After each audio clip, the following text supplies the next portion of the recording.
Good evening, everyone. We are excited to begin a new Masechta tonight, Masechta's Moed Katan. Moed Katan speaks about the rules and regulations of Chol Moed. Tonight's class is dedicated in loving memory of my dear mother, Rivka Bas Rav Shloimeh.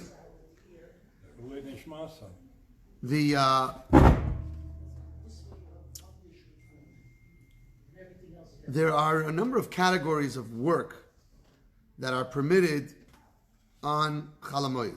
Just as by way of introduction. Of course, on Shabbos and Yom Tif, we are not allowed to perform any labors.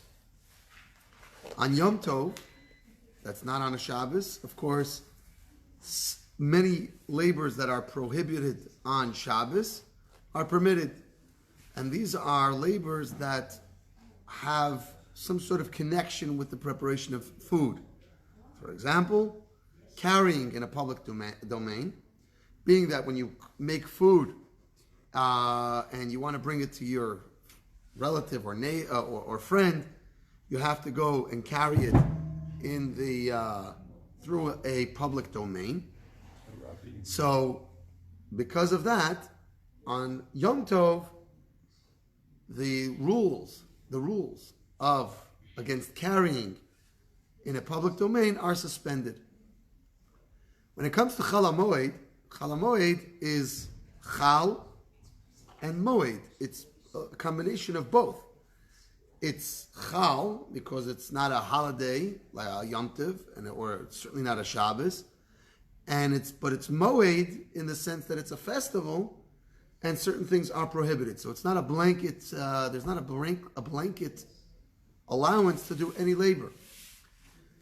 Now, of the labors that are allowed to be fulfilled on Chol Moed, they fall into 5 categories.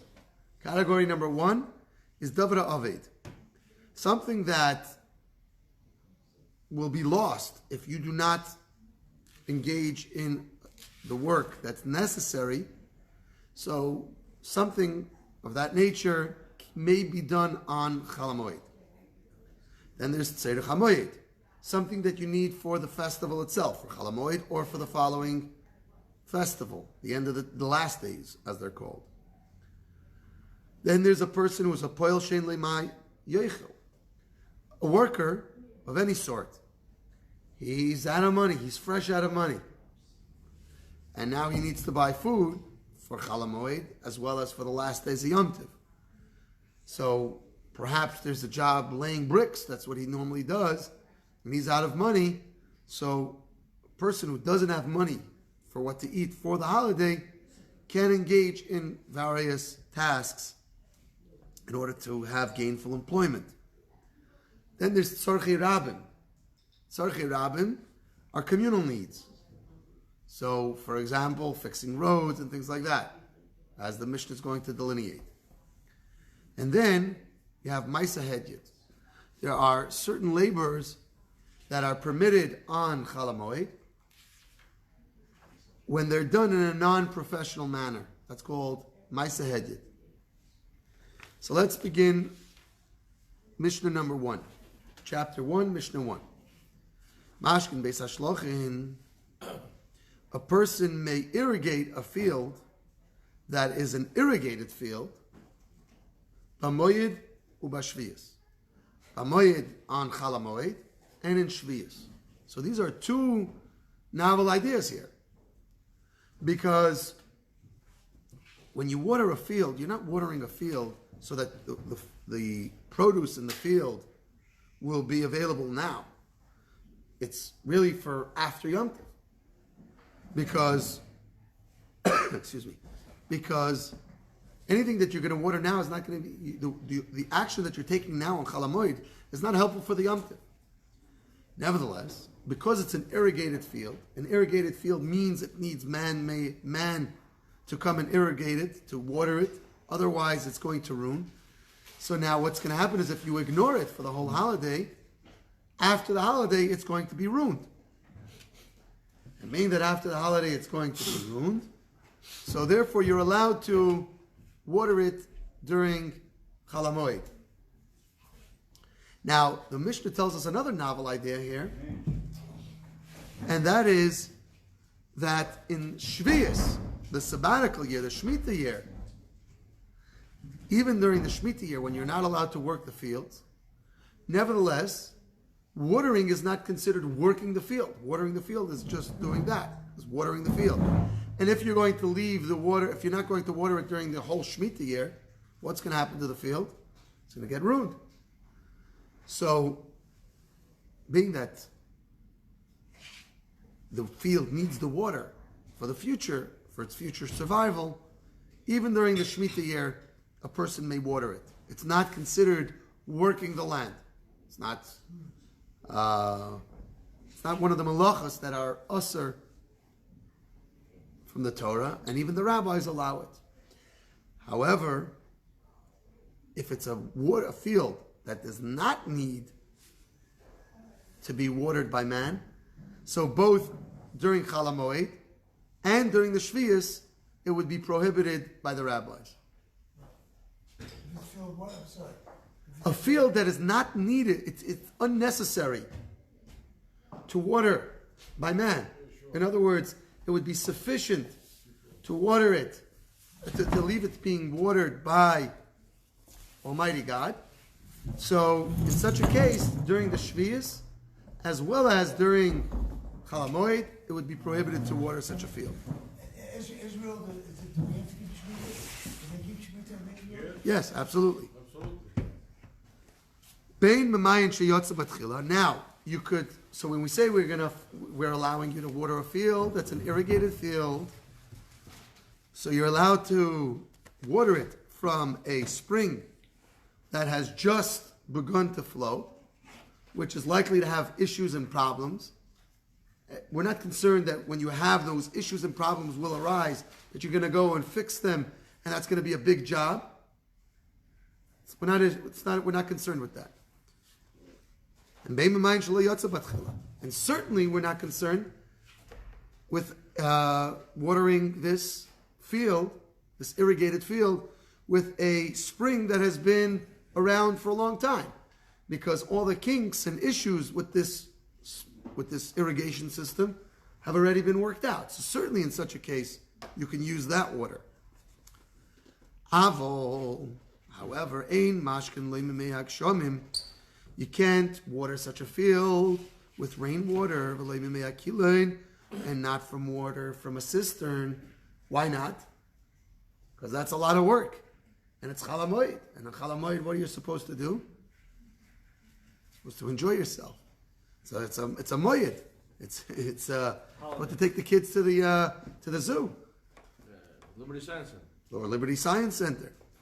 So this would entail something that's very difficult. And so therefore, being that the Torah gave the rabbis the discretion to establish which malachas are allowed and which ones are disallowed on Chol Moed, so the rabbis decided to disallow this type of irrigating practices. And we may not dig ditches around grapevines to collect the water. Why not? Because there's no reason for you to need to be doing this now. You could have done this before Yontif, or you could do it after Yontif. So again, in the case, so essentially from what comes out of Mishnah number 1 is that only a field that it's not going to be that difficult to water, number 1, and number 2, that it's going to be lost. It's going to be damaged if we don't water it. Only in such cases did the Chazal allow for watering such a field during Chol Moed, as well as in the Shemitah year. And again, according to the Torah, you can't work the land, but watering the land is not considered working the land. Somebody said, I remember like that, in actuality, even during the first place of Mikdash, they didn't keep the Shemitah. Properly, that's correct. That is correct. Even during the temple times, unfortunately, they did not They did not keep Shemitah properly, but that doesn't mean that nobody kept Shemitah. Plenty of people did. Just as a nation, there were plenty of people, unfortunately, who did not. Beis, Rabbi Elazar ben Azariah says, "In you can't dig a new irrigation canal during Shemitah. During Shemitah or on Chol HaMoed. And again, why not? The field needs it. And the answer is very simple. If the field needs it, so then when should you have done it? Beforehand. Now here's a question. What happens if there is a Nesrat in the middle? Meaning, like we discussed in the past one. Let's finish the Mishnah first, and then we'll answer your question. So this is what Rabbi Elazar ben Azariah says. He says that you can't create a new irrigation ditch, not on Chol HaMoed and not in Shvius. The Chachamim disagree with this, and they say what we said before is that if it needs an irrigation ditch, they should do it before. This makes sense when it comes to Yontif. But when it comes to Shvius, situations of land change over time. And when it becomes necessary for an irrigation ditch to be made, so Shvius is a whole year. So according to the Chachamim, you can create an irrigation ditch, and that's also not considered working the land. You're not allowed to work the land in the Shvius year. But what happens when you create an irrigation ditch? You're not plowing the field. You're not setting it up for plowing. You're actually creating an amma. An amma is basically it's called an amma like a foot, because it's generally an amma wide and an amma high, and you're throwing the dirt away. You're just creating a ditch, not somewhere to. So what is it? But hold on, It collects rainwater, this ditch? So now the water can be diverted to this ditch and now spread out to. Literally a ditch like this big. But hang on a second. A There's water something canal. else. Shvius has to do with giving the land the rest, right? Correct. So we're not working the land. Treating the land is okay too. I'm sorry. Treating the land is. You're not allowed to treat the land. So there's only certain. I shouldn't say there's certain things you can do and certain things you cannot do. It's a whole different masechta. But in any case, masechta Shvius. However. Yes, that's correct. So Chachamim say that you could create a canal during Shvius because it's not working the land. And it's not going to be, no one's going to confuse the action of creating a ditch, which is more construction-like than agriculture. Well, this water, is it meant for human consumption or No, is it meant for the field? it's meant for the field. And what's further, says the Chachamim, Moed. Now, if you already had an irrigation ditch and it collapsed and things, and you had problems with it and needed repair, so in such a case, you didn't wait for Chol HaMoed to do this. It became necessary during Chol HaMoed or on Yom Tif. So in such a case, you can fix that. Now, they further say that you can fix damaged cisterns in a Rishus Harabim, and you can clear them out. Now, there's a discrepancy of what exactly this means. Are we talking about water cisterns or are we talking about sewer systems? So, in any case, the point here is that they're public ones, and even if they're a private one, so if you have a private backup, the way it worked in those days is they had one big pipe, one big area where the sewer would. I thought the sewer was in the middle of the road. There was a sewer in the middle of the town, and then people's houses, they had like a sewer drain going to the main sewer, which would go out of the town. So now, what happens if a person has a backup in his sewer area? So what's going to happen? The whole town starts to smell him, for his neighbor, and so on and so forth. So even if it's in his pathway, in his sewer line, if it's an individual sewer line, it nevertheless becomes a public nuisance. And because, as we mentioned earlier, things that are necessary for the public can and must be tended to on Chol HaMoed. So when there's a sewer backup, so you can clear it out, even if it's even if it's a private one going to the main sewer. And certainly, and you can fix roads and streets. Why? Because roads and streets are necessary for the public. And so the DPW department of the town does not have to close down on Chol Hamoed. Further, ves mikvos hamayim, as well as mikvah waters, water mikvos. So, what do we need water mikvahs for? Well, for lots of reasons. For men, for women who need it, who are impure, especially in temple times. So, when somebody who's involved in the mikvah needs to come in on Chol Hamoed and fix the mikvah, guess what? You could do it because it's a public thing. It's a public need. And then the Mishnah continues and says a general thing, that all public needs can be tended to on Chol Hamoed. Even further, we can mark graves. One could certainly argue that marking graves could have been done before Yontif. Nevertheless, People die. we're talking about older graves. The Yitzin af al hakilayim, and Bezdin can send out shluchim to inspect people's fields to make sure that they're not growing kilayim or allowing kilayim. Kilayim is a mixture of two different seeds that are planted together. So in the beginning, Bezdin would come and make warnings, and then if people wouldn't listen, they would uproot them. So people started saying, okay, why do I have to bother ripping out the kilayim? Let the shluchei Bezdin. Wait, kilayim happens naturally? Sometimes, yeah. The wind blows things. Blows something into your field. So why do I have to bother? Let the shluchei Bezdin do it.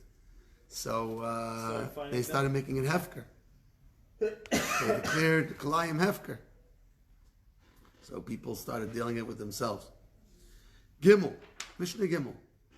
Rabbi Eliezer ben Yaakov says. Rabbi Eliezer ben Yaakov says.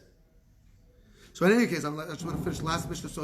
So even though on the 15th of Adar, we already said this in Masechta Shkalim, I believe it was, that Bezdin would send out shluchim to go check on the kilayim, but if they didn't get to all the places, so Bezdin still sends out their officers to check on kilayim even on Chol Hamoed. Rabbi Eliezer ben Yaakov says, Moishkenes hamayim me'ilan le'ilan. You can divert water from one tree to another tree. Ubilvad shelo yashkes kol hasada. So now let's say you have around the tree, you have like a pit. And what is the pit's purpose? To collect water, to water the tree. So now, what happens if one, for whatever reason, filled up with water, and you have plenty of water there. And now the one further, for whatever reason, didn't fill up. So now, what do I want to do? I want to create a pipeline from one tree to the next tree so that the other tree will have water as well. So the question is can we or can we not do this on Chol Hamoed? So Rabbi Eliezer ben Yaakov says, we can indeed water and divert water from one tree to the next tree, so long as we don't use this tactic to water the whole field. Now, if it's a field that, obviously we're talking about what kind of field? A field that doesn't necessarily need man to irrigate it. Because if it needed man to irrigate it, would we be allowed to do it? No. Yes, we would. What do you mean if it's regularly irrigated? If it's irrigated by man, generally If speaking. you're watering your flowers every day, then you can also do it on Chol Hamoed. Yeah, if it's needed by on a regular basis. But if What kind of field does it need? Grass. No, they're talking. well, lots of fields are having enough water from rain. Also, like you might say, oh, I have so much free time. So let me go water my field. I haven't watered in 3 weeks. Seeds that have not been watered before Yom Tif, shall not be watered on Chol Hamoed. The Chachamim matirim b'zeh v'zeh. The Chachamim allow you to water seeds for the first time on Chol Moed, and they allow you to water your field. We said before that we can't water such a field unless it's necessary for the field. The Chacham say no. In such a case, you can, even if it's unnecessary, it's not going to destroy your field. But certainly, if you're going to go ahead and water your field, with this whole watering the field for 7 days, like if you don't water the field's going to dry up. lots of fields. If you ever see fields of crops, they water them every day. They send out water all the time. So what? We're the So Chachamim now- are afraid that you're going to have a loss due to. So Chachamim say that even a field that is not absolutely necessary for you to go ahead and water yourself, but certainly watering it is going to help your produce. So in such a case, so they believe that you can. I guess back then it was life and death with the. However, halacha follows the opinion of Rabbi Eliezer ben Yaakov, and not according to the Chachamim. Is that in the teacher's edition? That's in this edition here. Tzodin es ha'eshus ves ha'achborim mistei ha'ilan. A person can trap moles and mice in an orchard. Umistei ha'lovin shalei kadarki. And he could do it in a wheat field in a non-normal way, b'moed u'b'shvius. You see, the issue is that in an orchard that you allow moles and mice to roam free, they're going to absolutely destroy it. A grain field, you'll have problems, but you're not going to completely destroy your field by allowing the mice and the moles to. The wheat grows tall, so. So being that that's the case, so we say for a orchard, you don't have to make a shinui of any sort. The normal way that you would trap the mice and the moles, you can continue to do it even on Shvius, even during Shvius, and on Chol Moed. Now, Chachamim,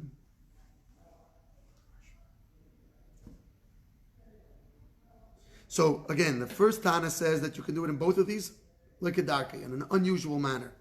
The Chachamim say Mistei Ila and kedarke, in an orchard, in the normal fashion. Mistei Alav and Shalei kedarke, but in a wheat field, in the non-normal manner. And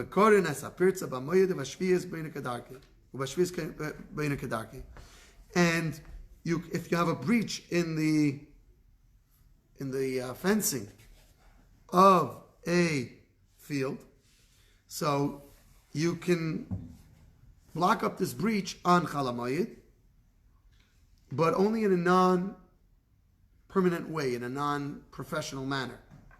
But during Shvius, you can do it in a normal manner. Even though this is a chiddush, because a person could say, you have a field. It's no longer your field. It's not. You have to treat it like it's not yours. So of course we can't work the field.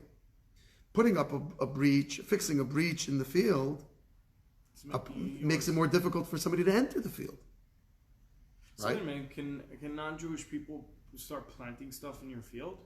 Technically, You You're allowed you to don't. tell them, Whether non-Jewish people can plant in your field during Shemitah, that's a very good question. But it's not considered your field. But the fence around the field, you can build it. You can build it up in the usual manner, because so long as there's a clear way for people to get in, you can fix up your gates around the field, even during. Fence is your fence. Your fence is your fence. It's not. Fence Yeah, is your fence. yeah. Right? Apparently. well, a fence is on a field. It means that it's marked with some sort of. But again, you can't lock the doors. You can't lock it in such a way that people can't get in. But if you have a fence around the field, You just don't want it to look like churban. so you can build up your I think fence. it's not a problem to let somebody plant in your yard, in your field during Shemitah. It's not going to grow until next year. You can have it then. No, you can't hire going to do that. That's Not hire. If some guy just wanders in and says, "I want to put a tree here." Rabbi Meir Eimer. Hey, Mishna. Hey, Rabbi Meir Eimer. Rabbi Meir says, "Reinas anagoyim betchilat lahakel." Question was, can you kick them On Chol Moed, if a person has tzaras, so now the question is could we show it to the Kohen on Chalamoid. So says Rabbi Meir, you can if it's lahokel. If the Kohen could look at it in order to make things better for the person, in order to allow him to go out of hezker, or to allow him, or to declare it that it's not tamei, but in order to make it more difficult for the person, you can't do on Chalamoid. Why? Because Chalamoid is supposed to be a happy time, and getting tzaras is not so happy. The Chachamim say, "Lo lahakel v'lo lahachmer." During Chalamoid, you don't show it to the Kohen, not for any reason. You don't talk about it. Rabbi Meir, and Rabbi Meir says further, so the way it worked in the olden days, in the Mishna times, was that when a person died, they would bury them in a moist grave. And this would hasten the decomposition of the body. While the body is decomposing, it's not a happy time for the body. It's not a comfortable time for the body, for the neshama as well. And then they would take up the bones, gather the bones, and they would bury it in a proper cedar coffin. And this was considered a proper burial. 2 stages of burial. I saw places like that in Israel. They do it in caves. And the caves literally have little benches. And they would place the body in a talis, tachrichin, on the cave. And a year later, they'll come in and they'll gather all the bones. And the guide said that when the Torah says to be gathered unto your people, expression means they take your bones and put them together with your parents. To be gathered onto your people. So, says Rabbi Meir, because it's a simcha to the person, that he knows that the body is fully decomposed and now he can give a proper burial, it's a simcha for him. Rabbi Yesi says, Evel Hulai. Give me a break. It's going to be a simcha for the person that the body is decomposed. What do we need to do this on Yom Tov for? Why do we need to be dealing with... Wait a minute, I still can't get my head wrapped around that. They would leave a body in a shallow grave? Yes. In a moist, shallow grave, so the body decomposes faster? Correct. And then they dig it up? Correct. They dig up all the bones and bury it properly. In a box? Correct. But I thought we're not supposed to bury in a box. The bones we can bury in a box afterwards. It's not a problem. In any case, so he said, this is This is a source of mourning. Lo ya'ered adam al meisei liyaspidenu kedem l'regel shleishim yom. You can't hire somebody to eulogize somebody who died a while ago 30 days before the festival. You see, in order that people should be remembered, people should remember somebody who passed away, so what would they do? They would hire expert eulogizers and lamenters, people who would lament. What? It's a job. So you can't hire them 30 days before the regel for 2 reasons. Number 1, because we're afraid that you're going to spend all your money on these people, and then you're going to have money for Yom Tov. That's one reason. And another reason is that these people were professional and they were able to inspire feelings of dread and of mourning that would last for 30 days. And on Yom Tov, we're supposed to be Simcha. We cannot hew out burial niches or build tombs during Chalamoid. Yeah, I just read that. But we can dedicate burial niches. There's a process for the Chaver Kadisha that they dedicate lots for burials, and apparently they would do this for burial niches as well. And we may dig wash ponds, a wash pond, and I'll explain. There's a dispute as to what we're talking about. Either we're talking about because what's the topic here? We're talking about what? Dead people. So we're talking about wash ponds to wash the bodies themselves and their tachrichim. Alternatively, it could be there are certain cases when laundry is allowed to be laundered on Chalamoid. For example, children's laundry can be laundered on Chalamoid. So in such a case, you can dig these wash ponds for Chol Hamoed. But to build, somebody can get the door. There's somebody ringing. But to build an aron for a coffin, so to build a coffin, so you have to have a dead person there. In other words, you can't just start building coffins, for potential future use. If you have a dead person right here that needs a coffin, so of course you can build a coffin for him. Rabbi Yehuda Eiser El Im King Yesh Imay Nisarim. Rabbi Yehuda prohibits this unless you have boards. If you have already boards to use for this coffin, then you can use it to make a coffin. Otherwise, bury him without a coffin. You cannot marry women on Chol Hamoed. Not virgin women nor widows. And you cannot perform the yibum. The yibum, which is if a person's brother dies without children, so then one of the brothers has to marry his widow. So that's called yibum. So you don't perform the yibum right during Chol Hamoed. Because when you get married, it's a happy time. But a person could remarry a woman who he divorced. The woman who he divorced, he could remarry her.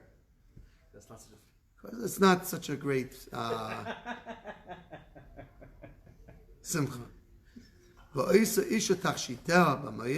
A woman can take care of her personal adornments on Chol Hamoed. This refers to shaving, areas where women shave, and putting on makeup and so on and so forth. Because these are things that you can't leave from before Yom Tov, because these women do often. So already after one or 2 days, they got to do it again. Rabbi Yehuda says that Loi Sasud Nipnei Nivul Hula. Sasud literally means to apply lime. She can't do those facial where they put all that junk on their face because they look stupid for a while, and it makes it look bad for the time that it's on. It's only afterwards, at a later point, that her skin is going to look better. So apparently, the lime that they used in those days would disfigure the face for a while until. So what is the klal? You can't be too happy. You can't be too sad. No, you could be very happy. So why can't you? Because it's a source of joy to him. It says mipnei sheshimcha hiloi. So you can't do a yibum because it would be a joy to him. Oh, so the answer is a good question. Now I understand your question. You could be very happy, but you don't in orvan simcha b'simcha. We don't take a different simcha that has nothing to do with. It's a big simcha. You get married, and now you're mixing this simcha with the another simcha. But drinking wine and eating meat and all of these things, that's the simcha of Yom Tov itself. That you can have plenty of simcha. But to take a whole new type of simcha, that we don't do. So the reason you might want to remarry your wife is because it's you got to take her back. Oh, she might go with somebody else, and you can't take her back. A lay person or a non-professional could sew in the ordinary manner. If he needs to sew something for Yom Tov, he could sew it. But a professional tailor has to sew things in a non-normal manner. And we can interlace supports for beds. That's the way they would do it. It had like a net system, like a lattice system. Mm-hmm. So you could do this on Yom Tov. Rabbi Yesi says, af matchin, we can even tighten them. Actually, the Gemara doesn't like this word af because tightening is an easy thing. Weaving them in the first place that's more difficult. So they remove the word af and say that according to Rabbi Yesi, you can only tighten them, but you can't start making new lattice work on Yom Tov. Tess. This is like the mattress you'd be actually laying on. It's like a mattress. It's You put it's a No, sheet it's on? the mattress holder. yeah, It didn't it's the have spring actual No, mattresses. they did a lattice and then they had straw. that would They go on put top the of sheet it. on it, so they He's have to correct. keep You're it. not talking about Chol Hamoed, you're like, Talking about Chalamoid. Hamoed. Yeah. Mamid tanur v'cherayim v'rechaim b'moyed. Over here, when we say b'moyed, we don't mean on Yom Tov itself. Here, moyed means Chalamoid. Mamid tanur v'cherayim v'rechaim b'moyed. You could set up an oven, a stove, or millstones on Chalamoid. Rabbi Yehuda Omer, ein mechavshin es harechaim matchila. You cannot roughen the millstones to begin with because this is a big, heavy job. Yud, it's a lot of work, and we don't want you to be too engaged in this work. Yud, oisen makel agag v'lamer peses ma'ase hedit. The Torah tells us v'asisa makel agagecha. You have to make a parapet for your gag, for your roof. So if you have a cistern or a balcony or something where it's dangerous, so you can do a non-professional job. You could do a makeshift job that creates a fence around it. But you cannot do a professional job. What? Hold on a second. So it's halacha that if you're building something to protect it, So saying you do if it you in, have something built or you whatever, do it in a have to non-permanent safeguard- manner. So you always took have a to couple of safeguard heights. take a couple of 2x4s and you put it together. So just something, But I'm saying, but you can't can't start. leave it open. Can't leave it open for sure. It's dangerous. Yourself. Shofenes hasadokin umagilin esim b'magila b'yad uveregel al avaloi b'machletzayim. So says the Mishnah that you could replaster cracks in your roof and roll them as if with a roller with your hand and foot, but you can't use a proper trowel. So if you have an issue on your roof, so you can do all sorts of, you could do a Yecheskel type job, but without, when he doesn't have his shpachte, when he doesn't have all his kalim. But to go and get all the proper tools, so this is not the time on Chalamoy to be fixing your roof in a professional manner.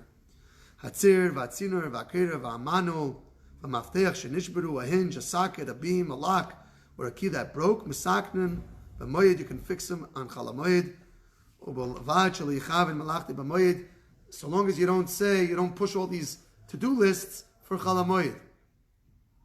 So remember to tell your wives to keep the honey-do lists for before Yontif and after Yontif. And any pickled foods that you're going to be able to eat from them, because they're pickled quickly, or pickle at least even somewhat, on Yontif, so then you could go ahead and pickle them on Chalamoyed, and then eat them for Yontif. But if it's not going to be ready until after Yontif, so this is not considered a loss. It's just something that you've pushed off for Chalamoid, and therefore you can't do it.